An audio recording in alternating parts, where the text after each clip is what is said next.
A paz do Senhor Jesus. Vamos começar mais um cafezinho com Jesus, amém? Pegue aí a sua Bíblia e abre ela juntamente comigo em João capítulo 3, do 1 ao 14.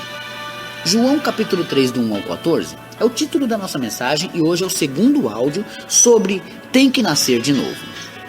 Esse tem que nascer de novo aqui, nós já começamos, explicamos bastante sobre um nascimento, um novo nascimento, né?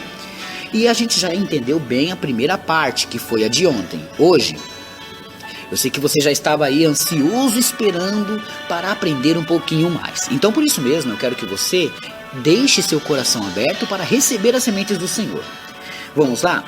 João capítulo 3, do 1 ao 14, eu quero que você vá lá no versículo 5, que Jesus explica que tem que ser nascido da água, batismo e Espírito. Tá vendo?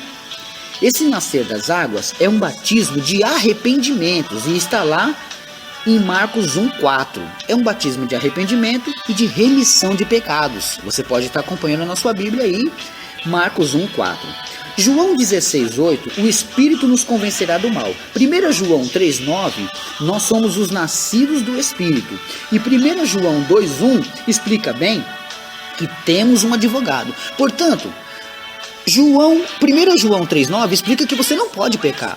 Mas 1 João 2,1 explica bem que se caso você pecar, temos um advogado, Jesus Cristo justo perante ao Pai. Entre eu e Deus tem um advogado. É lógico que se eu pecar, Jesus vai advogar a minha causa, mas eu também tenho que mostrar arrependimento.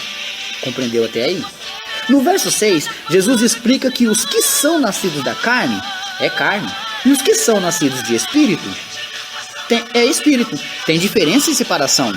Bom, alguém vem e esbofeteia minha cara, meu rosto. A pessoa vem e esbofeteia meu rosto.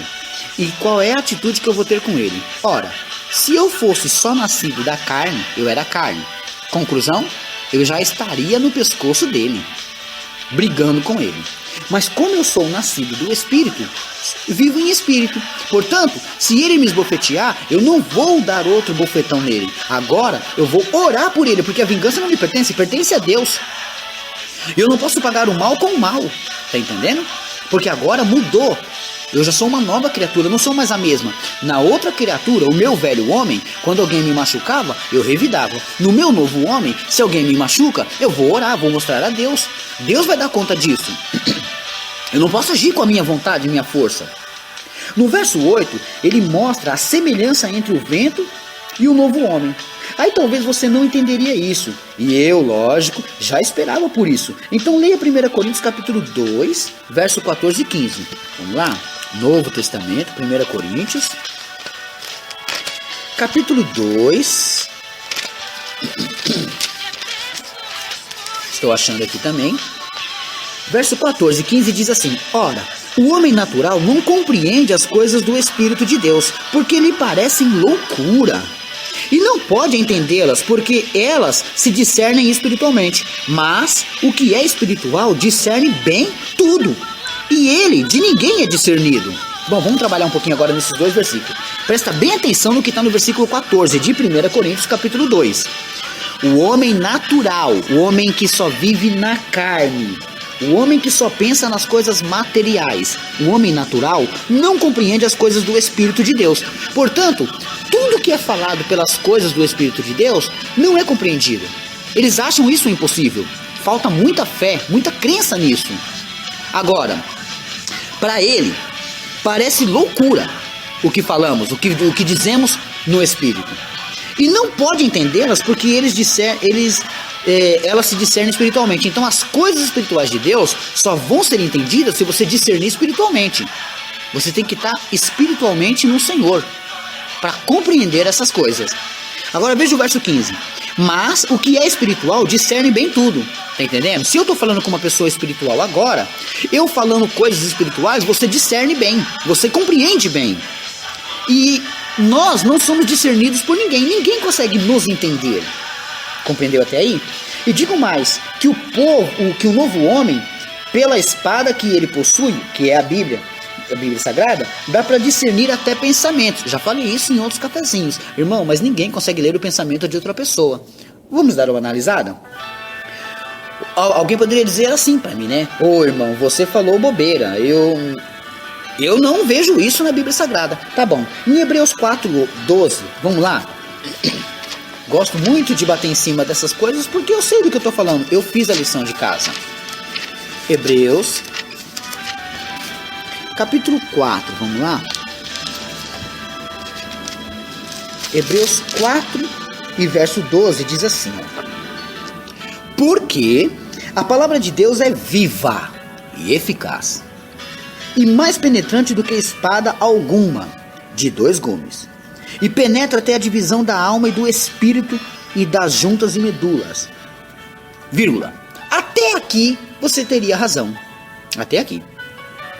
Agora, depois da vírgula, eu, usando a palavra de Deus, tanto como uma Bíblia ou como um versículo que eu estiver na minha mente e estiver conversando com uma pessoa, eu usando a palavra de Deus,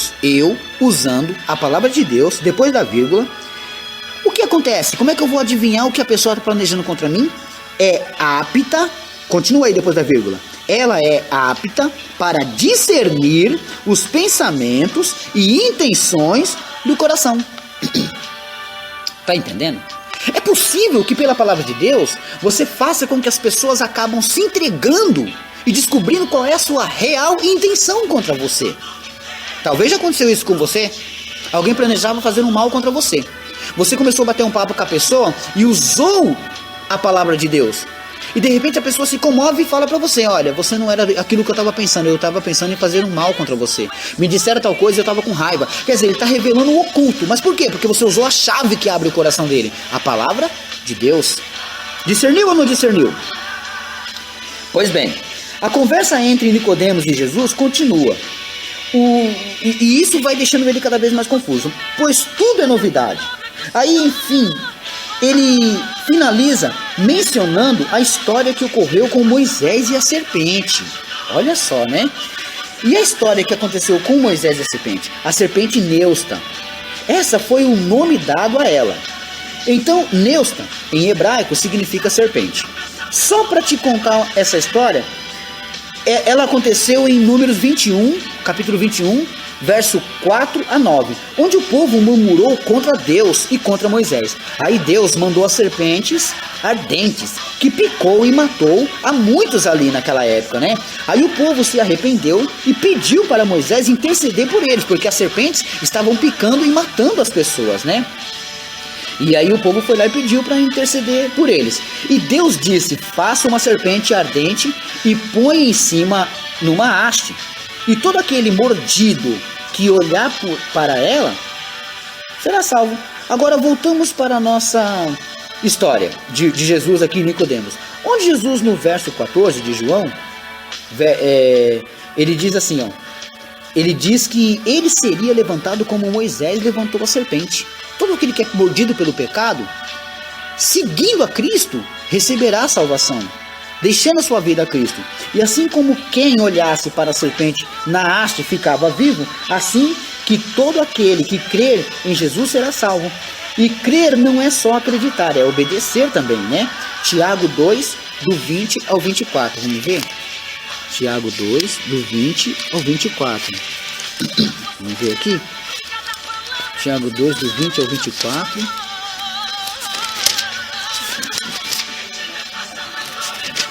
Tiago 2, do 20 ao 24. Vamos ver aqui. Você vai abrir aqui Hebreus. Depois de Hebreus você vai encontrar Tiago, capítulo 2, do 20 ao 24. Olha só. Mas o homem vão, queres tu saber que é fé sem obras, é morta. Então vou repetir. Mas o homem vão, queres tu saber que a fé sem obras é morta. Porventura, nosso pai Abraão não foi justificado pelas obras quando ofereceu sobre o altar o seu filho Isaque. Bem vês que a fé cooperou com as suas obras, e que pelas obras a fé foi aperfeiçoada, e cumpriu-se a escritura que diz, e creu Abraão em Deus, e foi-lhe isso imputado como justiça, e foi chamado amigo de Deus. Vedes então que o homem é justificado pelas obras, e não somente pela fé. Então, os dois têm que andar junto, né? Fé e obra. Portanto, estava explicando ali para Nicodemos essa situação. Tá entendendo? Nicodemos talvez estava vendo um novo nascimento. Esse novo nascimento não adianta a pessoa só ter fé. Aceitei Jesus, tenho fé e acabou. Não. Agora ela também tem que ter obras, né? A fé sem as obras não adianta nada. Tem que ter os dois. Foi isso que eu estava explicando ali para ele. Agora, veja que interessante, né, irmãos? O próprio Nicodemos, ele estava indagando Jesus para tentar entender essa situação. Jesus deixou que isso ficasse claro para nós. Por quê? Porque todo aquele que aceita Jesus, ele tem que não só aceitar Jesus, mas tem que mudar a vida dele. Primeiro, dentro dele tem que ter arrependimento, convicção que vai morar no céu. Ele tem que lutar por isso. Ele não pode aceitar que aceitei Jesus, Jesus se vira. Não, ele vai lutar por isso. Então toda vez que o inimigo vir para cima dele, toda vez que o inimigo preparar alguma coisa contra a vida dele, ele está preparado contra o inimigo, porque ele tem aquela convicção de fé, tá entendendo? Por fim, espero que tenham entendido que tem que nascer de novo, não adianta ser a mesma criatura. Se você aceitou Jesus, se batizou e continua do mesmo jeito, algo está errado. Procura seu pastor e peça orações, peça para ajudar você a lutar contra isso. Você não pode ficar com isso em você. Tem que haver arrependimento. Você não pode continuar a mesma pessoa. Amém? Deus abençoe a todos e fiquem todos na paz do Senhor Jesus. Eu vou agora aqui passar uns abraços, né? Quero mandar abraços para os grupos Mulheres de Fé em Ação e o grupo Mulheres Extraordinárias e a minha irmã Araci, de Dourados, Mato Grosso. Aí vai o meu abraço, o abraço do pastor Alex do Cafezinho com Jesus para essas varoas, né? Também quero mandar um abraço para quero mandar um imenso abraço para a irmã Dinorá, de Araguari. Olha aí, irmã, o seu abraço. Quero mandar um abraço aqui também para todos aqueles que montaram seus grupos do Cafezinho com Jesus. Quero mandar um abraço para todos aqueles que estão semeando a palavra de Deus. Um abraço para aqueles que estão indo lá na página, sabe? Eu tenho bastante pessoas que são grandes missionários do Cafezinho com Jesus, né? Eu tenho aí o meu grande amigo aí, posso se dizer assim, um grande amigo também, o meu irmão Joel, porque ele tem ali, sabe, me apoiado bastante. As pessoas que eu não tenho conseguido mandar o cafezinho, ele tem procurado os contatos para enviar. Ele está se preocupando ali com as vidas, com as pessoas, para que possam receber a mensagem de Deus também, né? Assim, eu agradeço a todos que têm me ajudado. Irmão, mas quanto é que você está ganhando nessa brincadeira? Eu estou ganhando uma coroa eterna, eu estou ganhando a minha salvação, tá entendendo? Esse é meu trabalho, é meu papel, eu tenho que fazer isso, é o ID do Senhor, né? Eu tenho que ir e pregar o evangelho. Não importa se meu nome aparece ou não aparece, o nome que tem que brilhar e aparecer é o de Jesus. Tanto é que João, o Batista, deixou claro isso, né? E todo pregador tem que ter isso na sua testa, tem que estar lá gravado na sua testa. É necessário que ele cresça e que eu diminua. Tá entendendo? Então, tudo que o cafezinho alcançou até agora foi porque Jesus permitiu. Foi ele que soprou o cafezinho com Jesus para todas as nações, para todos os estados, para vários lugares. Por que o cafezinho está chegando aí no seu celular? É Jesus que tem um plano na sua vida. Ele quer que você aprenda a mensagem, ele quer que você entenda, compreenda melhor a mensagem. Vai ter pedrada? Poxa, irmão, eu estou tomando cada pedrada.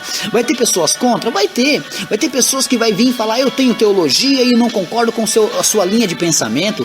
Amém. Eu não estou aqui para discutir. Tanto é que Tito deixou escrito que depois de 1 ou 2 admoestações deixai-os. Então também não vou ficar batendo boca. Você aceita ou não aceita? Não aceitou? Me bloqueia, tira meu contato, mas deixa eu evangelizar, deixa eu mandar a mensagem para aqueles que estão necessitados. Você precisa do cafezinho? Você quer entender melhor a mensagem do cafezinho? Então isso, continue. Mas se alguém vir colocar pimenta nos seus olhos, murmurações nos seus ouvidos, repreenda.